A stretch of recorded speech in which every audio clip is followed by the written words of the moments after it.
Hey guys, my name is Justin Q. I hope everyone's having a good day, and we're gonna have a little lesson on aeronautics and origami airplanes. Let's hop into it. Before we get into this presentation, I just want to talk a bit about the history of paper airplanes and just how airplanes came to be. So there's been evidence showing that the first paper airplanes were built in around 500 BC in the ancient Chinese and Japanese part of Asia. They were creating and folding the first paper airplanes, though there's been little knowledge of just how these paper airplanes looked and how they flew and other contributing factors. 1,000 years later, Leonardo da Vinci, who wasn't just famous for his paintings, he created a bunch of paper models of his first primitive hang glider, parachute designs, and even just a model plane from parchment. He's also famous for creating a helicopter, just all the way back then, crazy. And in 1903, the Wright brothers, they created the first airplane, which sparked the airplane revolution. That would be amazing. It would bring more interest to airplanes, creating the airplane industry, and most importantly, it brought more interest to the paper airplane side of things. So now we're gonna talk a bit about how planes work and how they're able to fly and all that. So the first force is called lift. It allows the plane to move upwards. It gives the opportunity to fly through the sky. You don't want a plane flying on the ground. I don't think that's very efficient. But yeah, it lets the plane fly through the air. And we have the next force, which is called weight or gravity, whichever one you want to call it. Brings the plane downwards. It pulls it toward the ground. It's gravity. Like when you jump, you don't float into the air. You drop back down. So our next force is thrust, which is basically the plane's engines, or when you're throwing a paper plane, your hand. It lets the flying object move forward. And we have the next force, which is called drag. It opposes thrust by pushing backwards and stopping the plane from moving forward. So these forces need to be balanced for a good flight. You don't want too much lift, or your plane will just go into space, but you don't want too much weight, so your plane won't be able to fly. And you don't want too much drag, or your plane won't be able to move forward at all. So you want more thrust and drag, more lift and weight, but you want it all to be balanced, so the plane has the opportunity to fly. And yeah, we'll go in a bit more in depth in the next few slides. So lift is created by an airplane's wings. So the air splits at the front of the wings and then accelerates downwards from the wing and then creates a downward force on the air, which then exerts an equal and opposite force upwards according to Newton's third law, which then pushes the plane upwards, which creates lift. So basically lift is created by Newton's third law. And there's a lot of wrong theories about how lift is created, such as the bottom one, the equal transit theory. This states that basically the faster air and the slower air at the bottom creates lift. High pressure, low pressure is probably true, but equal transit doesn't exist. Faster air cannot meet slower air. Fast, slow doesn't work. So then we basically have weight, which is, we all know what weight is. It's gravity. It pulls everything down back into earth. And yeah, it's the force that opposes lift. But something I do want to add is that airplanes are super heavy, so they do need a lot of lift and thrust to compensate the heavy weight. So thrust is created on a conventional aircraft by using Newton's third law. So the engine creates a force that pushes the air backwards, which then creates an equal and opposite reaction, which then pushes the plane forward.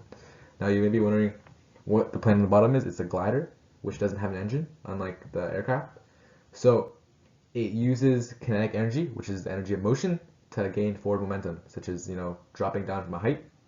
And yeah, the glider is very similar to paper airplane. So there's two types of drag. There's parasitic drag and lift-induced drag. So lift-induced drag is a drag created by the wings during lift, and parasitic drag is just all the extra drag you just don't want. So parasitic drag, a good example of this is when you stick your hand out when your parents are driving the car really fast and your hand gets pushed backwards.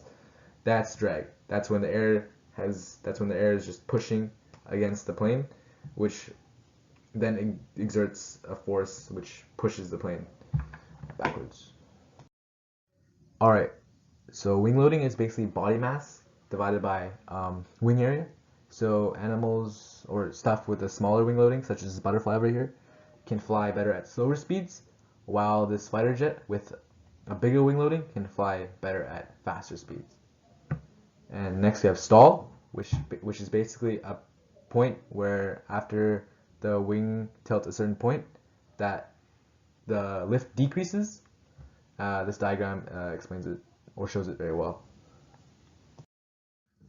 So paper airplanes follow the exact same principles as mentioned before in the past few slides, such as the four forces and all the other aspects of aerodynamics and aeronautics.